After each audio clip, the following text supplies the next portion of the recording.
My wife, Emily, came in around 1:30 a.m. She dragged her purse across the floor like it weighed 100 pounds. One heel was still on her foot, and the other one was in her hand. She dropped onto the couch and let out a long, dramatic groan. She said, "I think I ate something bad." She did not even look at me when she said it. She just curled into herself, pulled a blanket over her head, and started breathing slow, like someone trying to hide a panic attack behind calm breaths. I stood there and watched her. I did not say a word. At first, I wanted to believe her. We had been together for 13 years.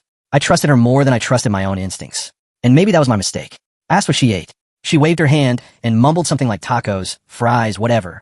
She said she did not know. She said she felt awful. Then she refused everything. She refused water. She refused medicine. She refused to explain why she did not text me back for 4 hours after midnight. She just kept making small sounds under the blanket, hiding her face like a kid pretending to sleep so they do not have to talk. I let her do it. I did not push. I just watched. Something was off.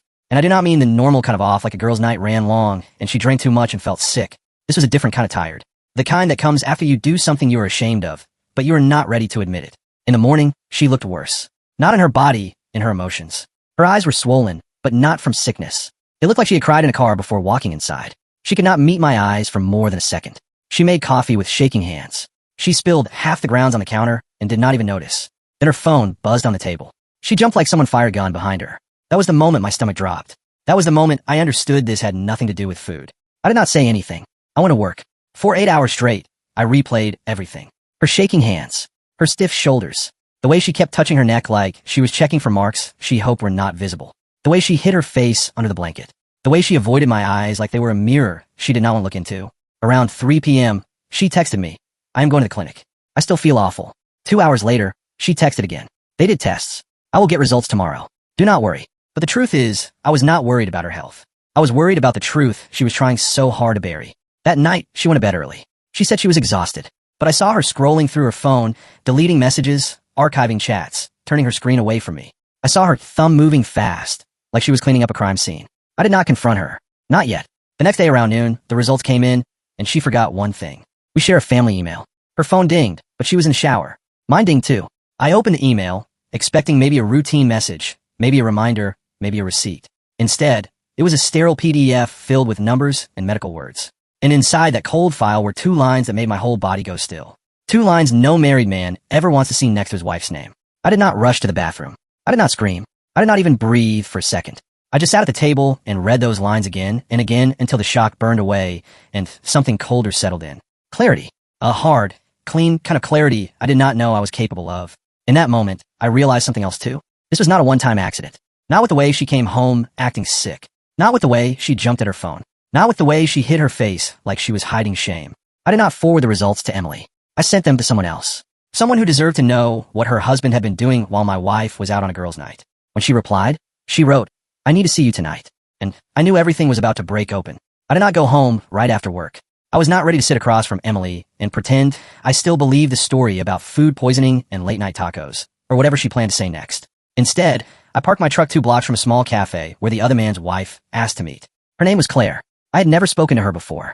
I only knew her name because Emily mentioned her once in the most casual way, like it did not matter. Emily said her coworker felt sorry for Claire because her marriage was falling apart. Funny how people do that. They talk about someone else like they are broken, just to hide their own mess. They throw their guilt on another person so they can feel cleaner. When I walked into the cafe, Claire was already there. Her blonde hair was pulled into a tight ponytail. Her hands were wrapped around her cup, so hard it looked like she needed the heat to keep herself from shaking. She looked up at me with a face that had cried more today than most people cry in a month. I sat down across from her. I asked quietly if she got the results too. She nodded. She whispered. "He told me he was working late. Did she tell you the same?"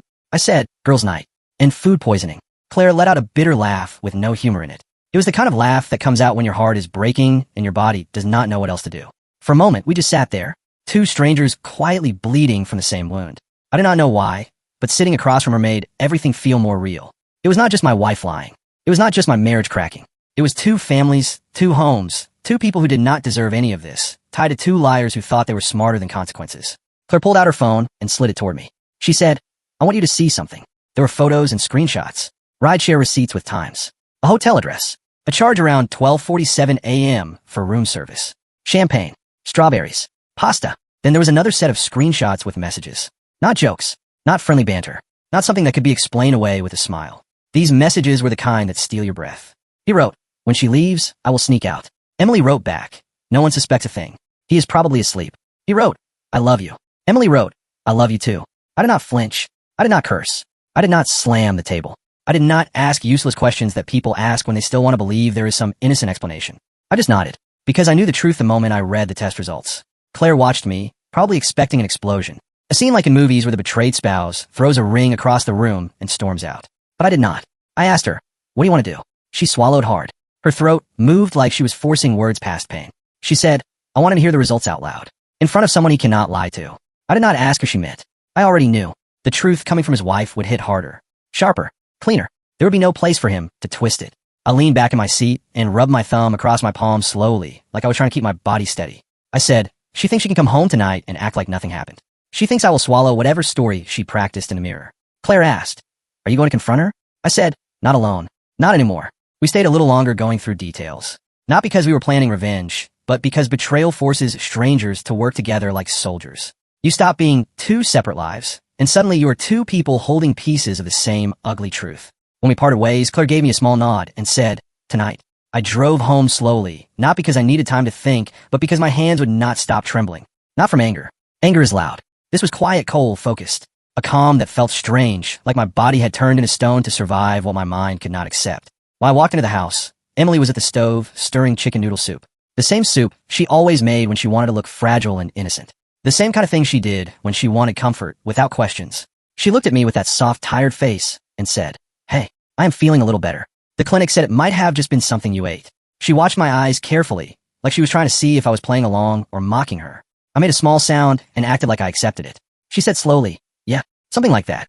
I hummed, pretending to believe she was still sick and still tired and still the woman she pretended to be. But the cracks were there, on her face, in her voice, in the way she kept glancing at her phone like one message could ruin her whole life. Then the doorbell rang. Emily froze. The ladle stopped in the air. Her shoulders stiffened like her body recognized danger before her mind could lie about it. She turned to me with a forced smile and said, can you get that? I look awful. I walked to the door without answering. When I opened it, Claire stood there, calm, controlled, composed in a way that made my skin tighten because I knew the kind of pain it takes to stand that steady. She held a folded piece of paper in her hand. She said, evening. I stepped aside. Emily saw her, and the color drained from her face, so fast it looked like someone pulled a plug. Emily whispered, what are you doing here? Claire did not answer her right away. She looked at Emily like she was looking at a stranger who had wrecked her home. Claire said, not yet. Then she unfolded the paper. The test results. Before Emily could run, or excuse herself, or invent another lie, Claire started reading. Claire did not raise her voice at first. That was what made every word hit harder. Her tone was steady, flat, clean, sharp enough to cut through the warm air in our kitchen. Emily lunged forward, one trembling hand reaching out, whispering for her to stop. I stepped between them. I did not touch Emily. I just blocked her path. Emily looked at me with wide, frantic eyes and gripped the counter like her legs might give out. She breathed my name and said we should talk privately. Claire kept reading. She read the part that explained the results showed recent exposure. She read the part that explained it was not food-related. She read the part that said it matched transmission through intimate contact. Emily slapped her hand over her mouth. A choking sound came out of her, half sob and half gasp. Her eyes darted to her phone on the table, then to the door, then anywhere that was not the truth unfolding in front of her. She begged again, voice cracking, saying this was not what I thought. I asked her calm and quiet. Then what is it? No yelling. No shouting. Just a question heavy enough to crush the lies she had been building. Emily opened her mouth, then closed it, then opened it again, like her brain could not find a story fast enough. Her fingers shook so badly that when she tried to grab her phone, she dropped it. It hit the tile and lit up with a message preview she clearly did not want me to see. A man's name. Her co-worker. The same man from Claire's screenshots. Emily lunged for the phone.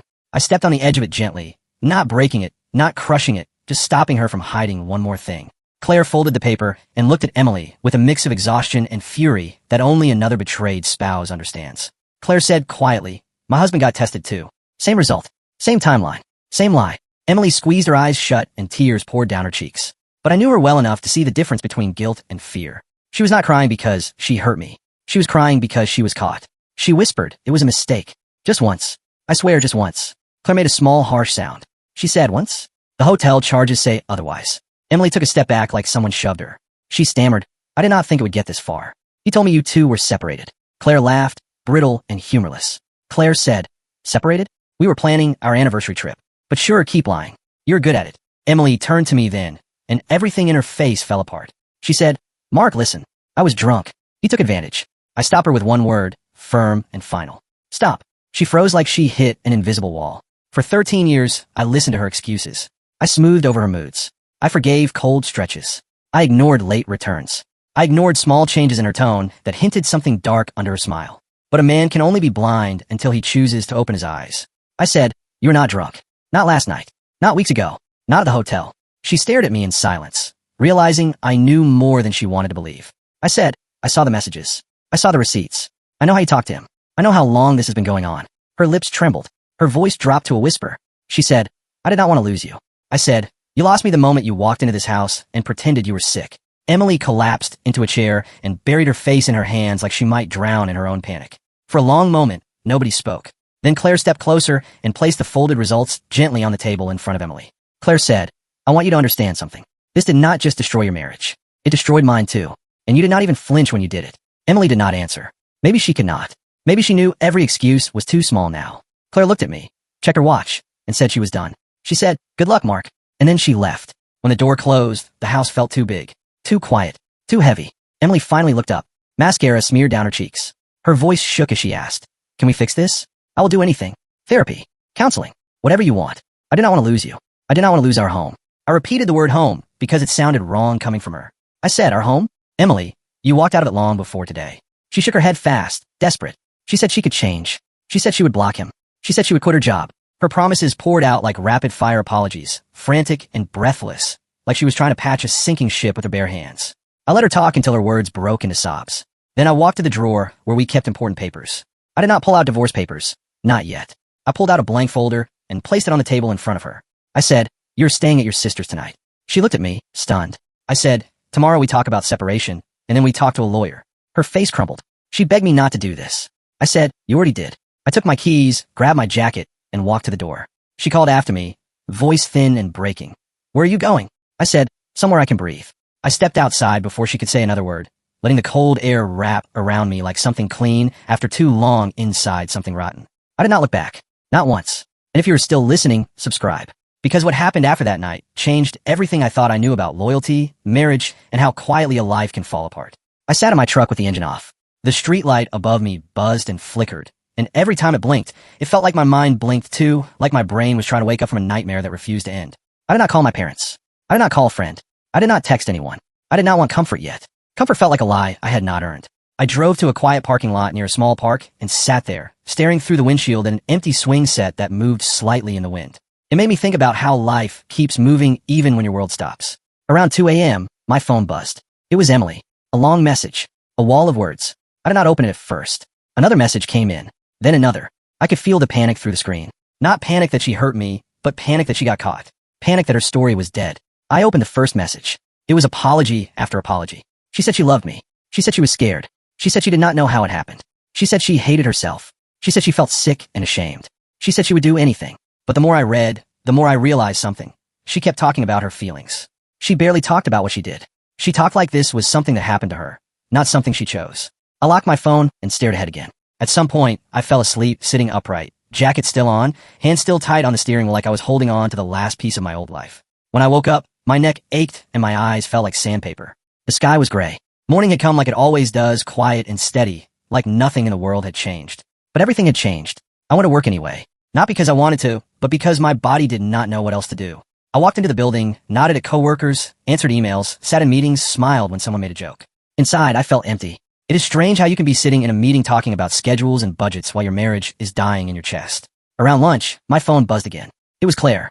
She wrote, "Are you okay?" I stared at that question for a long time. How do you answer that when your whole life splits open? I wrote back, "I'm functioning." She replied, "Same." Then she wrote something else. She told me her husband came home late that morning. He tried to act normal. He kissed her cheek. He asked what was for breakfast. He even tried to make a joke like he was still the same man. Claire said she looked at him and felt nothing but cold. She said she did not confront him yet. She wanted to, but she wanted to do it the right way. She wanted facts lined up like bricks so he could not slip out. She wanted to look him in the eye and watch him try to lie. I understood that feeling. Because once you see the truth, you stop wanting drama. You start wanting clarity. You start wanting clean answers and hard proof. After work that day, I did not go home. I drove to a quiet office building where an old friend of mine works. He is a lawyer, not a divorce lawyer, but a lawyer anyway. And I needed someone to speak in facts, not feelings. He did not give me a long speech. He did not tell me what choice to make. He just told me what to protect. He told me to document everything. He told me to keep copies of emails and proof. He told me not to make big moves without thinking, because big emotional choices can create real legal problems later. He told me something that stuck in my chest. He said separation is not revenge. Separation is a boundary. That night, I went home, but not to sleep in the same bed where I used to believe we were safe. Emily was not there. She went to her sister's like I told her. The house smelled like chicken noodle soup and sadness. Her blanket was still on the couch. Her coffee cup was still in the sink. The kitchen light was still on, like she left in a hurry and forgot to turn it off. I walked into the bedroom and stared at our bed for a long time. It looked normal. Clean sheets. Pillows. The same lamp on the nightstand. But it felt like a stranger lived there. I pulled out a spare set of sheets and made a bed on the couch. I slept maybe 2 hours. In the morning, Emily came back to pick up more clothes. She walked in like someone walking into a courtroom. Slow steps. Red eyes. Face swollen. She looked smaller than usual, not because she lost weight, but because she lost power. For years, she had been the one who could change the mood in a room. She could smile and make me forget we were fighting. She could cry and make me feel guilty. She could turn away and make me chase her. Now none of that worked. She asked if we could talk. I told her we could talk, but I was not going to argue with reality. She nodded fast like she would agree to anything. Then she said what I expected. She said, "I never meant to hurt you." I looked at her and said, "Meaning does not change what you did." She said she felt lonely. I asked her why she never said that in a real way. Why she never asked for help. Why she never told me she was struggling before she chose someone else. She cried and said she did not know. I said, "You knew enough to hide it." That sentence hit her harder than shouting ever could. She tried to explain how it started, like it was an accident, like she tripped and fell into another man's arms. She said he listened to her. She said he said the right things. She said she felt seen. I told her, people who want what you have always say the right things. That is how they get inside your life. She said she felt stupid. I told her, "You're not stupid. You're selfish." That word made her flinch like a slap. I had never said it to her before. She started crying harder, saying she would do anything now. I said, "Doing anything would have been telling me the truth before you brought danger into our home." The word danger changed her face, because that was the part she did not want to focus on. She wanted this to be about romance and mistakes and emotions. But I could not forget the test results.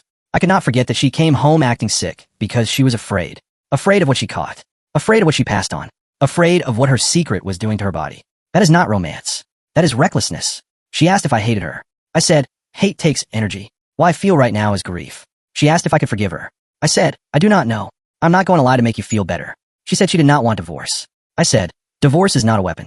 Divorce is a consequence. She stood there like she wanted to argue, but she could not.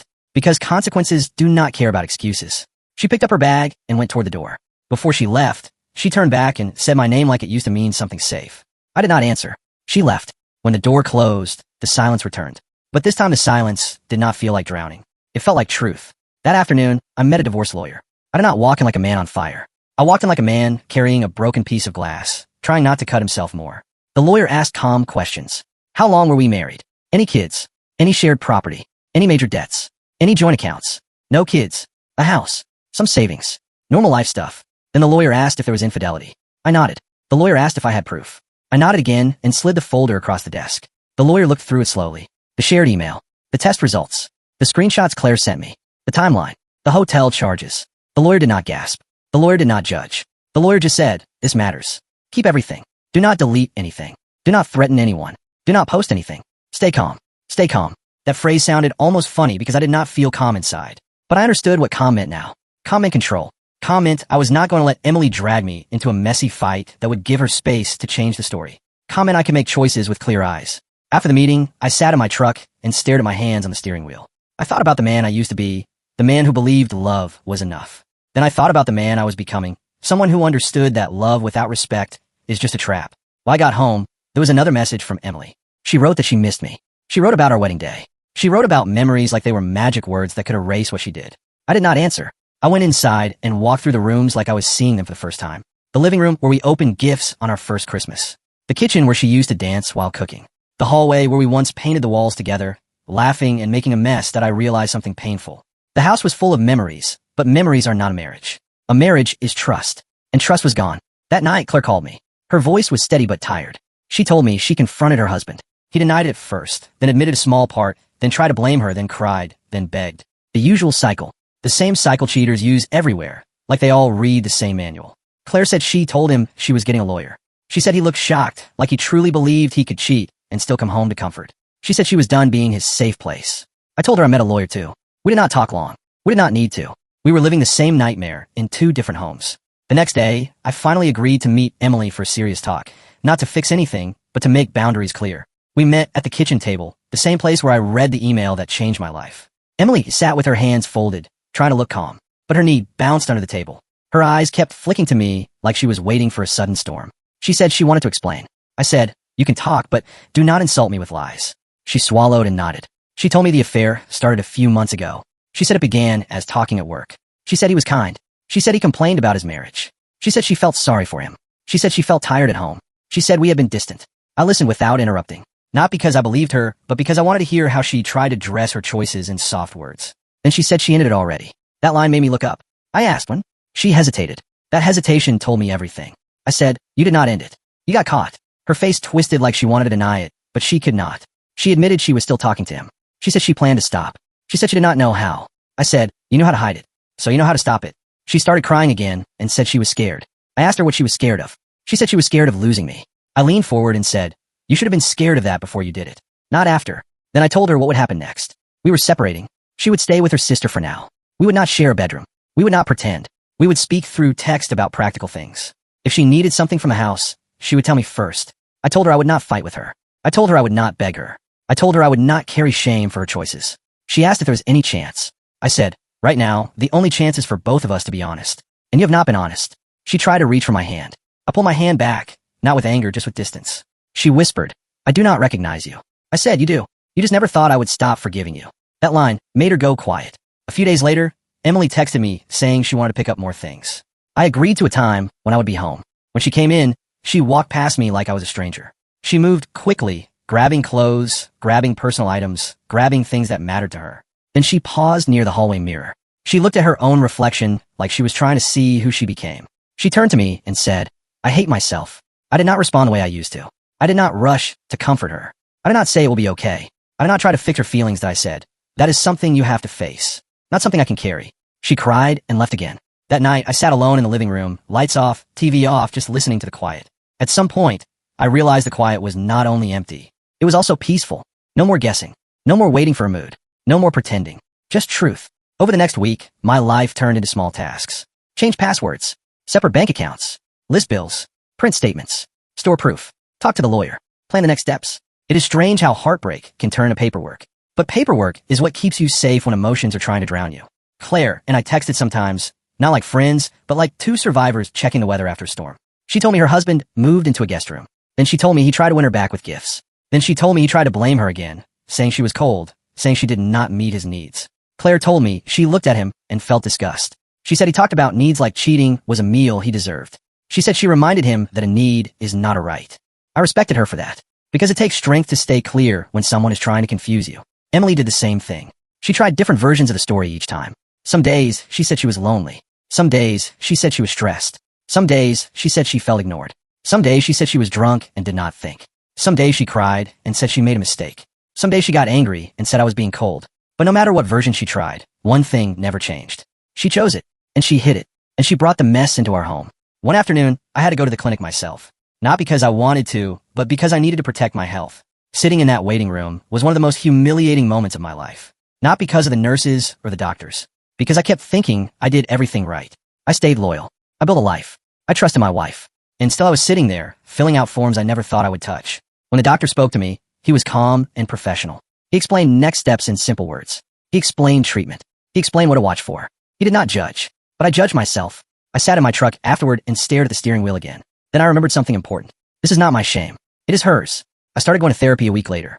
I used to think therapy was for people who could not handle life. Now I know therapy is for people who want to handle life in a healthy way. My therapist asked me why I stayed calm in the kitchen. I told her the truth. Because my anger felt useless. Because yelling would not change facts. Because I felt like if I yelled, Emily would use it as a shield. She would call me crazy. She would focus on my reaction instead of her actions. So I stayed quiet. Quiet is powerful when the truth is on your side. The therapist asked me what hurt most. I told her it was not only the cheating. It was the acting, the pretending to be sick, the lying in my face, the way she hid under a blanket like a child, the way she used our shared life as cover. The therapist nodded and said something that stuck. She said betrayal is not just one action. It is a pattern of choices. It is every moment they could have stopped and did not. That sentence made my chest tighten because it was true. Emily could have stopped when he first flirted. She could have stopped when the messages got personal. She could have stopped before meeting him. She could have stopped before the hotel. She could have stopped before coming home and acting sick. She could have stopped before deleting messages. She could have stopped before looking me in the eyes and lying. She did not stop. Weeks passed. Then Emily asked if we could try counseling together. Part of me wanted to laugh. Not because counseling is funny, but because she wanted counseling after she burned the house down. Still, I agreed to one session, not as a promise, but as a way to close the door properly, like turning a key instead of slamming. In the session, the counselor asked Emily why she cheated. Emily cried and said she did not know. The counselor asked her again, gently. Emily said she felt unhappy. I asked her a simple question. I said, if you were unhappy, why did you not talk to me before you talked to him? Emily could not answer without blaming something. She tried to say I work too much. I told her, working too much is not an excuse for betrayal. She tried to say she felt unseen. I told her, feeling unseen is not a reason to risk my health. The counselor asked Emily if she understood the damage. Emily said yes, but I could see something in her eyes. She understood she was caught. She did not fully understand what it did to my trust. Because trust is not a light switch. You cannot turn it back on just because you feel sorry. After the session, Emily asked if I felt any hope. I told her the truth. I said, I feel relief that I know the truth. I feel grief for what we lost. I feel disgust at what you did. I do not feel hope right now. She cried again. She asked if I still loved her. That question hurt more than I expected because love does not vanish fast. Love can still exist even when the relationship is broken. I said, I love the person I thought you were. I do not know who you are right now. She nodded, like she finally understood that she did not just lose my trust. She lost her image in my mind. A few days later, Emily told me she quit her job. Not because she suddenly grew morals, but because the workplace was becoming a battlefield. Rumors started. People noticed things. Someone saw texts. Someone saw them together at lunch. She told me she did it to show me she was serious. I told her quitting a job does not erase the past. She asked what else she could do. I told her, you cannot do anything to change what happened. All you can do is stop making it worse. She asked if we could still live in the same house until paperwork was done. I said no, because I was not going to share a roof with someone who could look me in the eyes and lie. Because every time she walked into a room, my body tightened.